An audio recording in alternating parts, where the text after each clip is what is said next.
Comment survivre? C'est l'une des questions ici au Salon de l'Agriculture, à Porte de Versailles. Comment s'en sortir dans des conditions difficiles? L'idée d'un agriculteur en Charente, à Saint-Vallier, avec le surplus de sa production de lait, eh bien, il s'est mis à fabriquer directement des glaces et ça marche plutôt bien, François Geffrier. Ah mais c'est un succès énorme et surtout cette idée qu'a eu Ludovic Poupard, cet éleveur, de faire des glaces, ça l'a sauvé de la faillite. Il s'est lancé en 2009 au moment où il a repris la ferme de ses parents.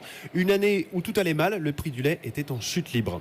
C'est une période où on perdait de l'argent et le risque c'était l'arrêt de la fabrication du lait. L'idée de la glace, c'était à la sortie de l'école, il y a une autre collègue qui s'est lancée dans la glace aussi. On a pris l'idée à deux, c'est beaucoup d'investissement, 300 000 € au démarrage et il a fallu former du personnel avec les pasteurisateurs, les turbines, les cellules de surgélation et après toute la logistique, démarcher le clientèle, c'est un gros sujet. On l'a dit, elles se vendent très bien ces glaces. Alors, je vous donne les parfums: chocolat orange, lait de coco.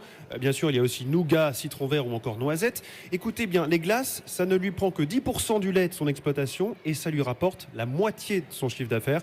Aujourd'hui, Ludovic Poupard aimerait avoir plus de place, embaucher encore et ne faire que des glaces. D'ici 10 ans, on veut arrêter de livrer la coopérative. Aujourd'hui, on a un gros investissement en cours de route pour pouvoir transformer 100% du lait directement à la ferme. Monter le nombre de personnel pour pouvoir transformer plus. On va peut-être doubler d'ici quelques années. Tous les ans, on est obligé de réinvestir gros pour pouvoir fournir la demande de la clientèle.